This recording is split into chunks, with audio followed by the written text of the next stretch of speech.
Well, welcome first grade families, and thank you for joining us for our curriculum night. The purpose of this video is just to give a little bit of an overview as to our first grade Canvas resource page. If you're not familiar with Canvas, the platform, that is something that your classroom teacher would be happy to help you to understand better. But as far as this particular resource page right here, this is something that we as first grade teachers will all send out to you, a direct link to this page. And this is just a multifaceted resource page that has lots of information just kind of regarding first grade in general, regarding first grade curriculum here at Crowder's Creek Grading, pretty much just everything you need to know for your child's first grade experience. And of course, we are here to guide you through it and to answer any questions that you may have either now and or that come up throughout the year. This is just a great resource page to continue to reference back to. So when you open up your resource page, this is what you'll see. Welcome to first grade. And these are our wonderful teachers and assistants from left to right. In this top row, we've got Melissa Bryant and Lynn Pubens, our two instructional assistants who are so fortunate enough to have working with us and our students. Then we've got Miss Smoley, who will be Mrs. Baker in the spring. In March, we've got Mrs. Root, Miss Harville, Miss Ailu, Mrs. Howe, and Miss Proctor.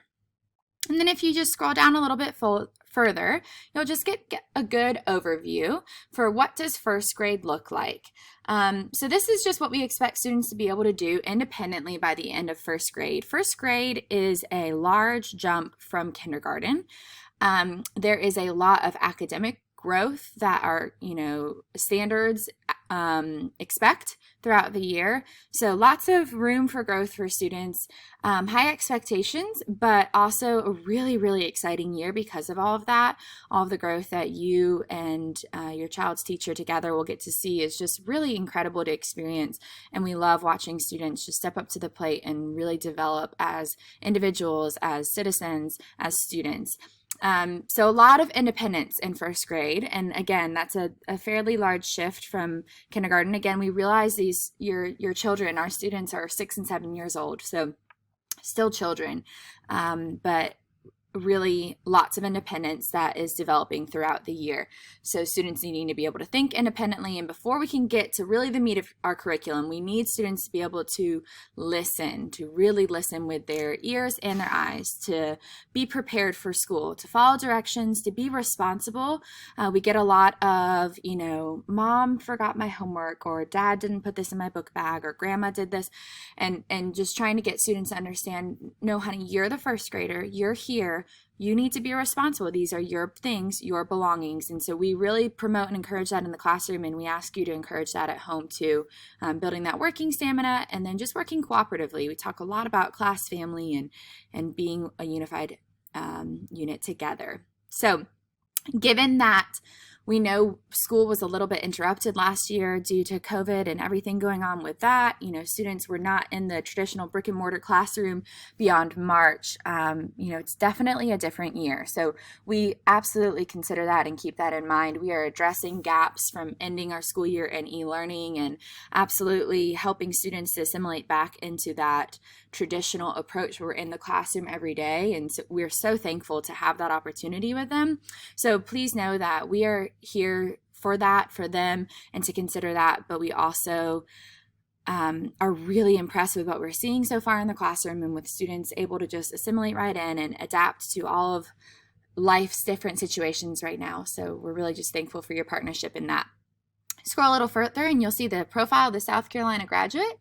These are just soft skills that spiral into the rest of their educational experience, building up to success as a South Carolina graduate, prepared for college and career readiness. So just that world-class knowledge, world-class skills, and life and career characteristics.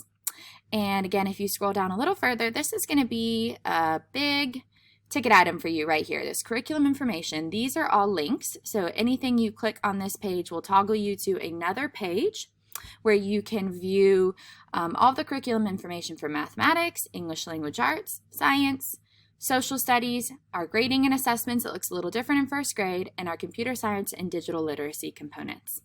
and I will let the rest of my colleagues take it from here. From the homepage, scroll down to the bottom to find more curriculum information. You can click on each content name to find resources, standards, and expectations. I'm going to go ahead and click on mathematics. And when you see the mathematics page, you will see all the key domains and the anchor standards within each domain that we will be covering in first grade. By the end of first grade, students will be expected to use various tools to solve equations and problems, work together in helping pairs, listen to others and respect different ways to solve problems, choose the method for solving problems that works best for your child, and to increase automaticity with math facts. Here you will find student-friendly math standards and ICANN goals that we use in the classroom to help students take responsibility for their learning. In this section here, named Practice Standards, these are the skills that we seek to develop in our students. In the Resources section, you can download and print math fact cards to use at home to build automaticity. There are also some suggestions on how to use these cards for fun home practice. To return to the home page, please tap on Fabulous First Grade. From the home page, you can scroll down and click on English Language Arts. Here, you will find the anchor standards and expectations for mastering content. The Learning Goals section displays student-friendly English Language Arts standards and goals to help students take responsibility for their learning and promote independence. If you scroll down to Resources, you can click on Reading and Word Study to view reading level expectations throughout the year. At the beginning of first grade, the grade level expectation is a text level D or E. By the end of first grade, a text level J is the grade level expectation. A student's text level goes beyond being able to read the words within the text. A student should also be able to comprehend the story, retell the story, ask and answer questions regarding the story, and write about the story. First grade is a very rigorous year for content, therefore a lot of growth is to be expected. Click here to return to the English Language Arts page. The Writing Resource page contains expectations for first grade students. If you scroll down to the bottom of the page, you will find a progression of writing expectations. Pictures of first grade expectations are shown in examples 9 through 12. To return to the home page, click on the Fabulous First Grade icon. I'm going to talk a little bit about our grading and assessments in first grade.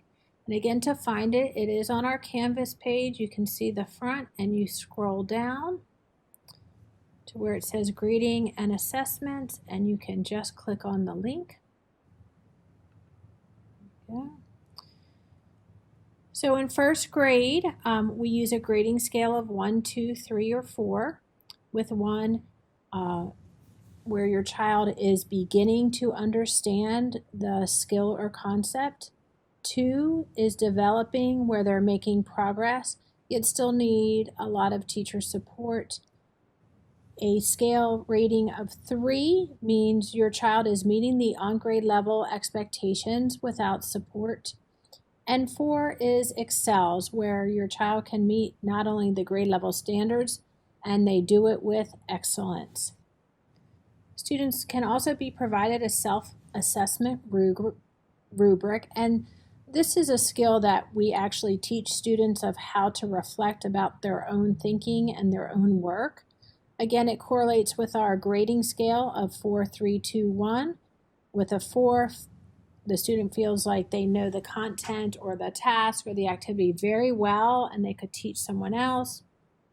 A 3, feeling confident that they did well and get almost everything correct or only 1 or 2 questions. A 2 is where the student feels they still need some more learning and have questions. And then 1 where the student feels they need to learn a lot more with the task or activity or skill. Our school year is divided into 4 terms. The first term, no interims were given as students are just getting started in first grade with the curriculum, and due to their age, no interim is sent that first term. Starting in the second term, there will be, so if your child is having areas that they need assistance with or areas to strengthen, an interim will be sent home about halfway through the term, and then that continues for the rest of the year. There are different assessments given throughout first grade. This first chart shows the iReady assessment, which is new to Clover School District this year. And your child was given this assessment the very first week or possibly second week of school during those leap days or those AB days. And you will get this report with report cards, and your teacher, child's teacher may also have additional information. So the test was divided into both reading and math. And what it does is your child would score a certain amount of points, and then these are the scoring ranges. So to be on grade level in first grade in reading, the iReady assessment states that your child would need to fall within this certain range, 434 to 536.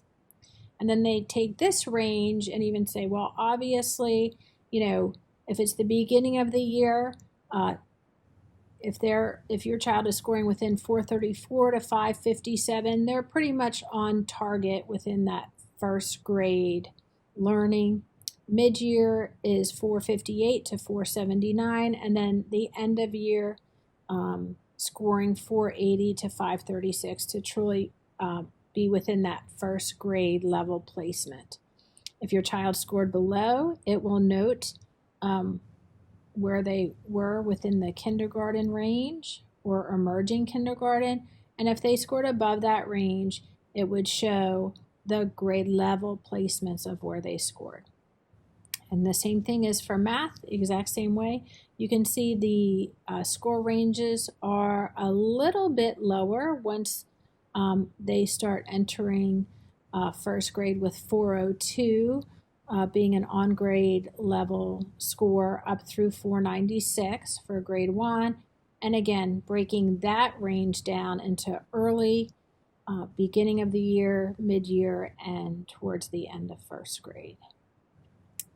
Another district assessment that we use are the Fontes and Pinnell benchmark levels for reading, in which your child is reading different levels of text. And if you look right here for first grade, this shows kind of the months of the year and what is considered to be an on-grade level reading level for your child. So the first month of school would be a level DE, the second month a level E to be on grade level, and all the way through up to level J. And by the 10th month, you would like for your child to be reading on grade level, which is the level J, by the end of the first grade year. And it's not just reading the words, it's also comprehending the text and being able to share information about what happened in the story. And we use both nonfiction and fiction stories when assessing your child. These are just some examples of the assessments and testing that we also do that help comprise your child's grade score of 1, 2, 3, 4. So in English Language Arts, that's what ELA is, we have spelling checks and comprehension assessments through the reading group. Of course, daily work, looking at your child's reading level using the Fontes and Pinnell assessment, and also reading assessments, reading projects. Those all help determine your child's grade in English Language Arts. And then in math, some major assessments are the unit tests, and we have a new textbook that we are using this year from HMH or Houghton Mifflin, and so they also provide some assessments or from the book or a teacher-made unit test. We have quick quizzes. Daily formative assessments are teacher-made tests and daily work. And those are the basics for your grading assessments. And again, the iReady assessment reports will come home with the report card. And if you have any additional questions or concerns, you can certainly contact your child's teacher. So I am going to head back here to our home screen. And I hope you've enjoyed learning more about grading and assessments. In first grade, everybody gets an iPad, but this year is a little bit different in that they get to take them home, which is exciting. But we learn a lot of things to be good digital citizens in first grade. So the first thing, they need to foster that inclusive culture. So just making sure that everybody has different needs on the computer or on their iPad, so that they need to make sure that it is accessible and that it's benefiting everyone. They need to collaborate, so that's working as a team together. They need to, recognize, define, and analyze different problems. And so how can they, use research and appropriately solve those problems on the computers, and especially by using their prior knowledge. So that a lot of the times looks like, hey, my computer did this. What can I do to fix that problem? Or I'm not sure how to log on to this. What can I do? Number 4, they need to create, test, and refine different artifacts. So how can they, this is a lot of times how Seesaw comes into handy. So, how can you express yourself with those things using different scenarios? And then to communicate, just how can they get their point across, whether verbally or orally, or verbally or written expression on the computer. So, typing is a big thing that comes to mind when you think of that. So it's a big year for first grade in terms of iPads, especially making sure that they are independent and able to do things on their own or just by asking a friend. We go over a lot of things together as a class, so making sure that they can continue being good digital citizens and that they can also learn to be more independent. To get back to your screen, you're just going to press the first grade button. The Welcome to First Grade will bring you right back here. All right, so we are back on our first grade resource homepage in Canvas. So we are going to scroll down to the bottom and take a look at the science and social studies resources we have linked. If I click on my science link, it will take me to a separate first grade science PDF form. Our PDF form is broken down into 4 separate groups: science and engineering practices, physical science, earth science, and life science. These 4 groups have our standards categorized as needed. On the right side, we have a list of activities that correlate and align with our science standards, so you are able to do those at home with your child. If we scroll down all the way to the bottom to the second page, we have a list of books and websites available for you as resources that you can also use at home. I'm going to go back up and click on the Canvas First Grade Resource Page tab, and then I'm going to click on the Social Studies link at the bottom of that home page. We come to a separate PDF form, except for this time we only have one umbrella group of families where all of our social studies standards are listed. On the right side, we have a list of activities, books, and websites available for you that also align with these social studies standards that you are able to use to further your child's learning. All right, I'm going back to my first grade resource tab, and this is our Crowders Creek Elementary first grade resource homepage in Canvas. If you have any questions, please do not hesitate to email us or let us know, but we thank you for listening and watching.